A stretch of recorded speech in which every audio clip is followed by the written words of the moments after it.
जय हिंद बच्चों मैं अजय कुमार वाराणसी उत्तर प्रदेश से आपके अपने चैनल नव शिक्षण पे स्वागत करता हूँ। बच्चों आज के इम्पॉर्टेंट वीडियो में मैं सामाजिक अध्ययन के महत्वपूर्ण 25 प्रश्न बताने जा रहा हूँ जो आपकी परीक्षा में आ सकते हैं। तो बच्चों जो भी बच्चे श्रेष्ठा योजना की तैयारी कर रहे हैं उनका 11 मई को एग्ज़ाम है। साथ ही साथ NMMS एग्ज़ाम, राष्ट्रीय आय में योग्यता आधारित छात्रवृत्ति परीक्षा, सैनिक स्कूल, नवोदय विद्यालय और PM यशस्वी के लिए काफ़ी महत्वपूर्ण ये प्रश्न है। तो आइए स्टार्ट करता हूँ। आप देखिए बेशक प्रश्न आपको इंग्लिश में दिख रहे होंगे लेकिन पूरा मैं हिंदी में एक एक चीज़ बताऊँगा तो हिंदी मीडियम के भी बच्चे जो हैं परेशान नहीं होंगे। ठीक है, पहला सवाल आपके सामने है 101। किसने ईस्ट इंडिया कंपनी को पूर्व के साथ व्यापार करने का अधिकार दिया? देखिए बच्चों, ईस्ट इंडिया कंपनी जब आई तो एक व्यापारी के रूप में आई, धीरे धीरे इन्होंने हमारे देश पे कब्जा कर लिया समय के साथ। तो आखिर किसके आदेश से आई थी? ठीक है, तो ये आए थे, देखिए आपको पहला ऑप्शन है रॉबर्ट क्लाइव, दूसरा ऑप्शन है क्वीन एलिजाबेथ प्रथम, फिर है जॉन रिचर्डसन, फिर है क्वीन एलिजाबेथ टू। तो देखिए दो ऑप्शन एक जैसे दिख रहे हैं, 1 और 2 है। ठीक है, अगर मान लीजिए नहीं भी आना हो तो तुक्का अगर लगाना हो सब में तो ऐसे ऑप्शन पे हमेशा लगाना चाहिए जिसमें सेम नाम हो और 1 2 हो, तो चांसेस उसके ज़्यादा रहते हैं। ठीक है, ऐसे तुक्का लगाने का मैंने वीडियो बनाया हुआ है तो प्लेलिस्ट से आप देख सकते हैं। तो इसका जो सही आंसर है बच्चों क्वीन एलिजाबेथ फर्स्ट। ठीक है, तो इंग्लैंड की क्वीन एलिजाबेथ फर्स्ट ने 31 दिसंबर 1600 को, ठीक है, अब 2024 चल रहा है तो कितने साल पहले आप समझ गए होंगे, 800 साल पहले, कितनी पुरानी हिस्ट्री है, को ईस्ट इंडिया कंपनी को पूर्व के साथ व्यापार करने के लिए अधिकार पत्र प्रदान किया था। और ये कई बार ये भी सवाल आता है कि ईस्ट इंडिया कंपनी की स्थापना कब हुई थी, तो इसकी स्थापना 1600 में ही हुई थी। ठीक है, अंग्रेज़ों ने सर्वप्रथम अपनी व्यापारिक कोठी, ये भी सवाल आता है कहाँ बनाई थी भारत में, तो ये दक्षिण पूर्वी समुद्र तट पर स्थापित की थी। ठीक है, 1611 में। तो कुछ अलग तथ्य है जो कि ज़रूरी है हमें जानना। एक और चीज़ है, जो भी बच्चे नए जुड़े हैं अब उनको पता ही नहीं रहता है, बोलते हैं कि सर और मतलब करिए या ये भेजिए वो भेजिए, तो बच्चों काफ़ी वीडियोस बने हुए हैं, बस आपको मेरे चैनल की प्लेलिस्ट में जाना है। श्रेष्ठा की अलग बनाई, और ध्यान रखिएगा सॉल्व पेपर जो श्रेष्ठा के बच्चे तैयारी करें सॉल्व पेपर ज़रूर देखें, 2 ईयर के मैंने सॉल्व किए हुए हैं। ठीक है, PM यशस्वी और श्रेष्ठा के, तो दोनों आपको देखना है क्योंकि दोनों ही एग्ज़ाम NTA लेता है, दोनों का सिलेबस पैटर्न सब कुछ सेम है बच्चों। ठीक है, अब और साथ में व्हाट्सएप ग्रुप है, डिस्क्रिप्शन में आपको लिंक मिल जाएगा। क्वेश्चन नंबर 102 है आपके सामने। प्रथम भारतीय महिला जो भारतीय राष्ट्रीय कांग्रेस की अध्यक्ष बनी थी, तो ये भी काफ़ी बार आया हुआ है और बार बार आएंगे भी।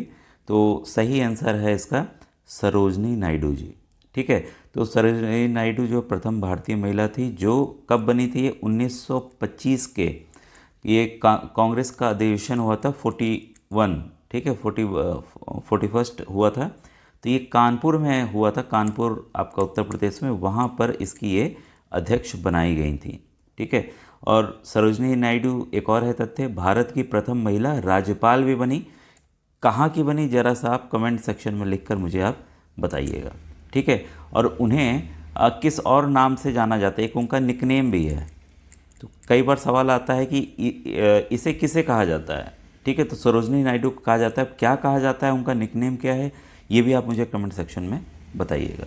ठीक है, फिर है क्वेश्चन नंबर 103 आपके सामने। क्वेश्चन 103 है, घास की झाड़ियों से ढकी हुई जिस भूमि पर जानवर आसानी से चर सकते हैं उसे कहा जाता है परती भूमि, चराई, चारागाह या कृषि भूमि। ठीक है, तो इसका सही आंसर है आपका ऑप्शन नंबर C, चारागाह यानी कि पैस्चर। ठीक है, तो घास की झाड़ियों से जो उसको क्या कहते हैं, आसानी से चढ़ सकते हैं, चारागाह कहा जाता है। ठीक है, और साथ ही साथ अगर इसमें हम ऐड करना चाहें तो इसमें जो पालतू पशु हैं, घोड़े हो गए, मवेशी हो गए, भेड़ हो गए, ये सब चराए जाते हैं। ठीक है, तो बड़े बड़े चारागाह इंडिया में तो कम है लेकिन विदेशों में बड़े बड़े चारागाह बनाए गए हैं। फिर name of the first country in the world to develop hydro electricity, पन बिजली विकसित करने वाले विश्व के पहले देश का नाम क्या है? तो पहला देश है बच्चों नॉर्वे। ठीक है, तो विद्युत के जरिए होता है, ये पानी गिरता है टरबाइन पे, उसके जरिए विद्युत उत्पन्न होता है। तो इस समय काफ़ी देशों में हो रहा है और हमारे भारत में भी हो रहा है। ये अगर सवाल आ जाए कि सबसे ज़्यादा जल विद्युत परियोजना, मतलब जल के द्वारा विद्युत सबसे ज़्यादा कौन सा देश उत्पन्न करता है, तो वो करता है बच्चों चीन। ठीक है, तो भारत में भी काफ़ी पन बिजली परियोजनाएं हैं, उस पर भी सवाल आते हैं, तो उसको किसी अन्य वीडियो में देख लेंगे। क्वेश्चन 105 है आपके सामने। विशेष रूप से निर्मित टैंकों और तालाबों में मछलियों का प्रजनन कहलाता है। ठीक है, तो पहला है कृषि, दूसरा है रेशम के कीड़ों का पालन, तीसरा है मछली पालन, और चौथा है अंगूर की खेती। ठीक है, तो यहाँ ब्रीडिंग ऑफ फिश हो रहा है, तो आप आसानी से जान गए होंगे कि इसको क्या कहेंगे, पीसी कल्चर कहते हैं। ठीक है, और हिंदी में तो मछली पालन हो गया, तो ये तो आसान था काफ़ी। तो कई तरह की मछली प्रजातियाँ हैं, कार्प है, तिलपिया है, कैटफिश है। तो इसमें किस लिए किया जाता है, इसमें जो प्रोटीन की मात्रा है वो बहुत ज़्यादा होती है। क्वेश्चन 106 है, अहमदाबाद को भारत का कहा जाता है। तो देखिए इस तरह के भी कानपुर को क्या कहा जाता है, कई सवाल आते भी हैं और आएंगे भी। ठीक है, मैंने कई वीडियोस में बताए हुए हैं पुराने। तो अहमदाबाद को भारत का मैनचेस्टर कहा जाता है। ठीक है, तो इसमें क्या है, अधिकांश जो है कपड़े मिलों की स्थापना के कारण। और ये मैनचेस्टर किस देश में है, ज़रा सा ये मुझे कमेंट सेक्शन में लिख कर बताइएगा, क्योंकि ये भी सवाल आता है। तो इसलिए कानपुर की तुलना इस शहर से की जाती है मैनचेस्टर से, क्योंकि मैनचेस्टर में भी कपड़े बहुत ज़्यादा बनते हैं। ठीक है, और इस समय आप जानते हैं अहमदाबाद गुजरात राज्य में एक महत्वपूर्ण आर्थिक और औद्योगिक केंद्र है। और सूती वस्त्र के उत्पादन में ये भारत में दूसरे तथा सबसे बड़ा शहर है, और गुजरात का दूसरा सबसे बड़ा ये गुजरात राज्य का दूसरा सबसे बड़ा शहर है। ठीक है, तो सूती वस्त्र उद्योग में प्रथम कौन सा स्थान पे मैं बता दूं, सेकंड पे तो देखिए मैंने बता दिया कि गुजरात है। ठीक है, फर्स्ट पे बच्चों आपका महाराष्ट्र है। ठीक है, फर्स्ट पे महाराष्ट्र है, तो इसको आप नोट डाउन कर लीजिए, कभी कभी आ भी सकता है जीके वाले क्वेश्चन में। ठीक है, कि कपड़े और सूती वस्त्र उत्पादन में कौन सबसे ज़्यादा है, तो महाराष्ट्र है, सेकंड नंबर पे आपका गुजरात आएगा।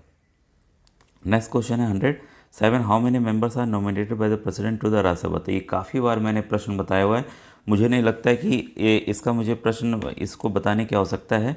तो आप सभी इसका उत्तर मुझे दीजिएगा, ABCD में से क्या होगा।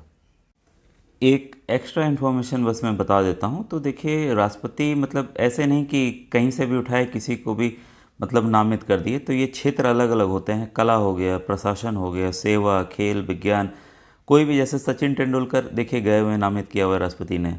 ठीक है, तो काफ़ी लोग हैं, तो ये लोग नामित होते हैं।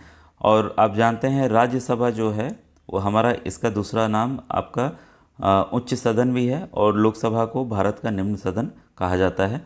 और हमारे संसद के 3 अंग होते हैं, मैंने कई बार बताया हुआ है, संसद के 3 अंग हैं। ठीक है, तो लोकसभा, राज्यसभा और राष्ट्रपति। तो इसको विधिवत मैंने समझाया भी हुआ है, तो पुराने वीडियो से देख लीजिएगा। अब प्रश्न नंबर 108 है आपके सामने। सवाल है 1750 के आसपास में औद्योगिक क्रांति शुरू हुई। तो देखिए जो मशीनों वाली क्रांति, औद्योगिक क्रांति, लार्ज स्केल पे सब सामानों को बनाना, ये आखिर कहाँ से स्टार्ट हुआ था, इंडस्ट्रियल रेवोल्यूशन कहाँ से स्टार्ट हुआ था, तो ये बच्चों हुआ था ब्रिटेन से। ठीक है, इसीलिए देखिए ब्रिटेन बहुत तेज़ी से उस समय विकास किया। ठीक है, तो ब्रिटेन में औद्योगिक क्रांति की शुरुआत हुई थी। यहाँ पर मशीनीकरण, भाप बिजली, जल शक्ति, लोहे के उत्पादन आदि, इसमें ब्रिटेन जो है वो अग्रणी राष्ट्र बन गया था। ठीक है, कपड़ा उत्पादन, रोजगार, तो सभी चीज़ों में ये आगे बना रहा इस वजह से। तो देखिए इसमें जो भी इस तरह के रिवोल्यूशंस हुए उस देश का हमेशा फ़ायदा हुआ। क्वेश्चन नंबर 109 है, बंगाल की ब्रिटिश राज्य की विजय की शुरुआत डैश युद्ध से हुई। अब देखिए शुरुआत में तो भाई अंग्रेजी शासन नहीं था, शुरुआत में ईस्ट इंडिया कंपनी का ही शासन था। मैंने बताया कि किस तरह से वो आए थे। ठीक है, धीरे धीरे उन्होंने कब्जा स्टार्ट किया। तो सबसे पहले अगर कोई बंगाल से ही शुरुआत हुई थी विजय की उनकी। ठीक है, तो उनको लगा कि अब हम पूरे भारत में धीरे धीरे कब्जा कर सकते हैं। तो ये शुरुआत हुई थी बैटल ऑफ पलासी से, यानी कि पलासी के युद्ध से हुई थी। ठीक है, तो मेरे ख्याल से आप इसको नोट कर लेंगे। तो ये कब हुआ था, 23 जून, ये नोट कर लीजिएगा, 23 जून 1757 से हुई थी। यह युद्ध अंग्रेज़ों के सेनापति रॉबर्ट क्लाइव, याद रखिए इसको नोट कीजिएगा अलग से, कई बार आता है किसके बीच में हुआ था, तो रॉबर्ट क्लाइव का आप कई बार नाम भी सुनेंगे, सवाल भी आता है। रॉबर्ट क्लाइव तथा बंगाल के नवाब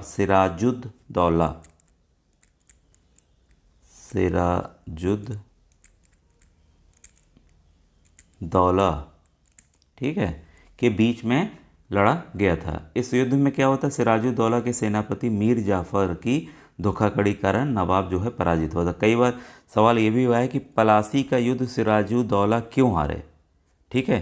तो मीर जाफ़र आप नाम रखिएगा, यह एक धोखेबाज था जिसने धोखा दिया सिराजुद्दौला को, जिस वजह से अंग्रेज़ जो है वो जीत गए थे, ठीक है। तो इसलिए इस युद्ध को कई बार निकनेम दिया जाता है कि धोखाधड़ी का युद्ध किसे कहा जाता है, किसे कहा गया है, तो प्लासी के युद्ध को कहा गया है। तो काफ़ी प्रश्न देखिए इससे बन गए हैं जो कि परीक्षा में आ सकते हैं।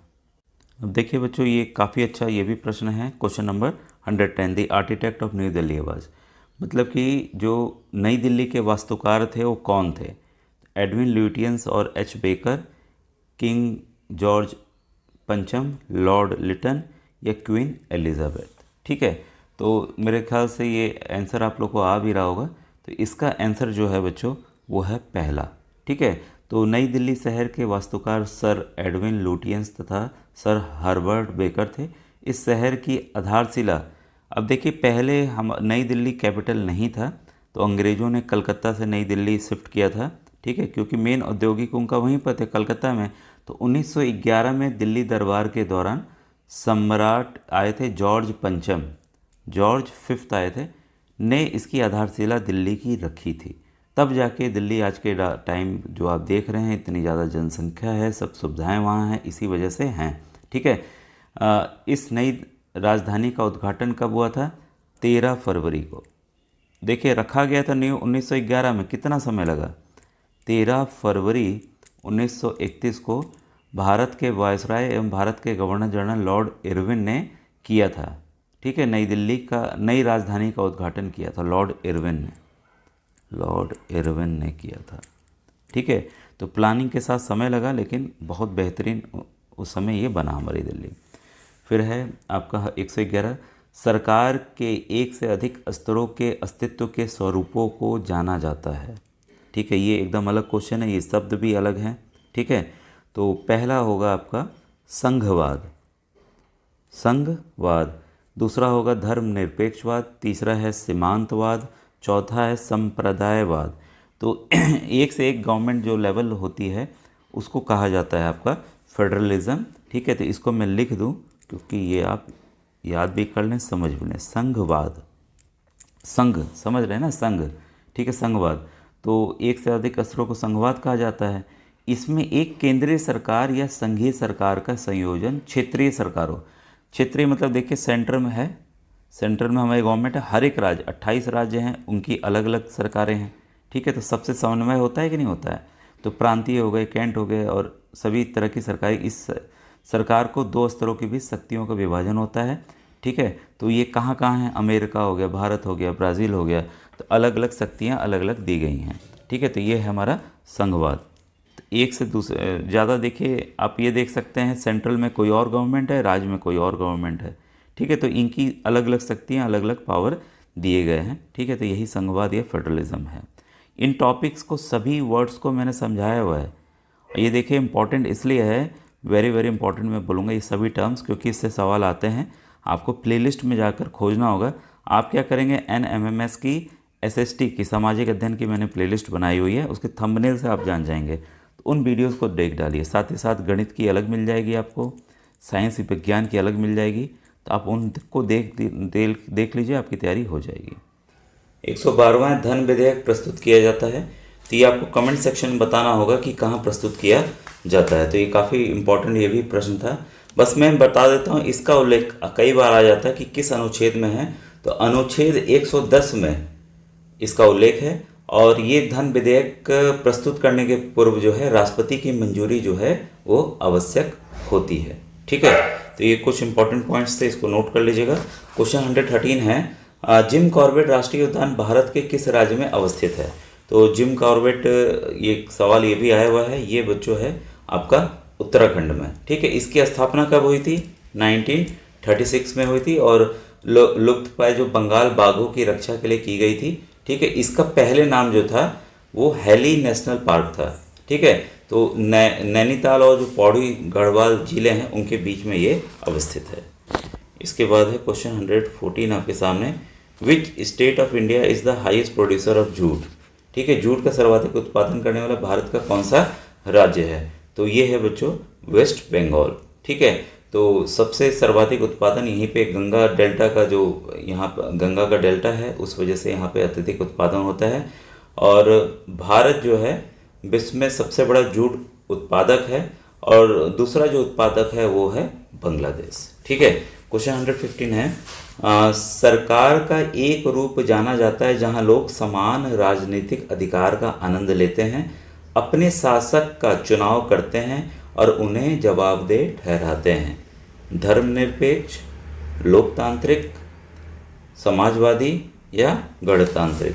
ठीक है, तो ये देखिए, फिर मैं कहूँगा कि ये टर्म्स वेरी वेरी इंपॉर्टेंट हैं और मैंने विधिवत समझाए हुए हैं, और ये सवाल आएंगे, आप देखिएगा, जो ऊपर मैंने बताया था उससे या इससे आने ही आने हैं, सवाल बनता ही बनता है बच्चों। ठीक है, तो आप उसको समझ लीजिएगा जाके। ठीक है, ये है आपका लोकतांत्रिक, डेमोक्रेटिक। ठीक है, लोकतांत्रिक सरकार में लोग अपना समान राजनीतिक अधिकार का आनंद लेते हैं। ठीक है, तो इसके अंतर्गत भाषण की स्वतंत्रता, समानता, जीवन के अधिकार, अल्पसंख्यकों के अधिकार, विभिन्न तरह के अधिकार है जो हमारे संविधान ने दिए हुए हैं। ठीक है, क्वेश्चन 116 है आपके सामने, निचली जातियों यानी कि जो लोअर कास्ट होते हैं कि धर्म आधारित बहिष्कार और भेदभाव को रोकने के लिए भारतीय संविधान प्रतिबंध लगाता है। ठीक है, तो पहला है आपका अस्पृश्यता, धार्मिक परंपराओं पर, धर्म पर या धार्मिक संस्थानों पर।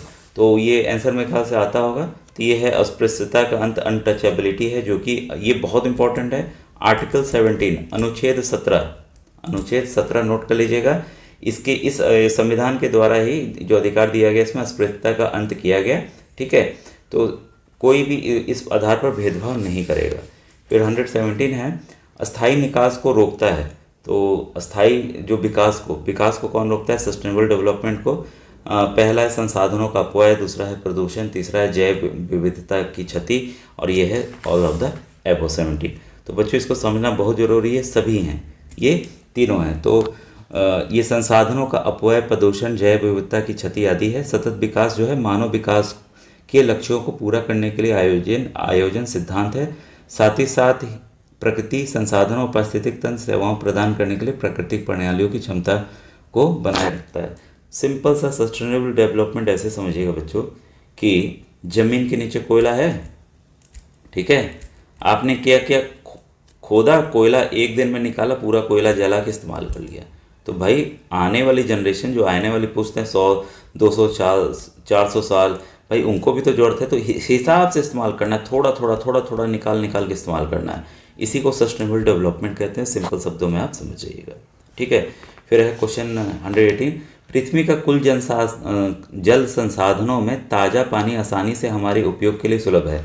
तो जितना भी समुद्र का है, ये सब है, तो उसमें से कुल कितना उपलब्ध है? तो केवल 1%। ठीक है, तो ध्यान रखिएगा, केवल 1% ताज़ा पानी है। पृथ्वी पर देखिए 97%, 97% जो है खारा पानी है, और 3% ही केवल आपका पीने योग्य पानी मतलब है, लेकिन वो भी ग्लेशियर, बर्फ इसमें है। और जो केवल भूजल जो हम इस्तेमाल कर सकते हैं वो केवल 1% है बच्चों। ठीक है, 97% आपका नमक वाला पानी है। फिर 119 है, हमारी प्राकृतिक वनस्पति और वन्य जीव की रक्षा की जाती है। इससे बच्चों सवाल बनते हैं, बनेंगे, आएंगे, पिछली बार भी आए थे। ठीक है, तो ये है सभी, ऑल ऑफ द एबव। इसको भी मैंने विधिवत समझाया हुआ है, किसको क्या कहते हैं मैं बता रहा हूँ, इससे सवाल आएंगे, आप देखिएगा आएंगे। हमारी प्राकृतिक वनस्पति और वन्यजीव की रक्षा राष्ट्रीय उद्यान, वन्यजीव अभयारण्य और जैव आरक्षित क्षेत्र के अंतर्गत की जाती है। इसको कहेंगे जैव आरक्षित क्षेत्र। ठीक है, वन्यजीव अभयारण्य ये हो गया, नेशनल पार्क, राष्ट्रीय उद्यान हो गया। तो इसके माध्यम से विलुप्त प्राय या संकटापन्न पौधों और पशुओं को सुरक्षा प्रदान की जाती है। ठीक है, और इसमें पूरी आज़ादी रहती है घूमने के लिए, और उचित प्रबंध भी किया जाता है। ठीक है, और 120 है, विश्व में अभ्रक का सबसे बड़ा उत्पादक और निर्यातक देश कौन है? तो हमारा भारत ही है। ठीक है, तो अभ्रक का सबसे ज़्यादा है। और अभ्रक का उत्पादन कहाँ कहाँ होता है, इसको नोट कर लीजिएगा। आंध्र प्रदेश का नेल्लोर जिला, झारखंड में पलामू, गुजरात में खेड़ा, मध्य प्रदेश में कटनी, बालाघाट, जबलपुर, छत्तीसगढ़ में बिलासपुर, और राजस्थान में भी होता है। फिर 121वां है, जो संसाधन नए सिरे से बनाए या पुनः उत्पादित किए जा सकते हैं उन्हें क्या कहते हैं? ठीक है। पहला ऑप्शन आपका है संपूर्ण संसाधन, गैर नवीकरणीय स्रोत, फिर नवीकरणीय स्रोत या उपयोगी संसाधन। ठीक है, तो इसका सही आंसर है आपका रिन्यूएबल सोर्स।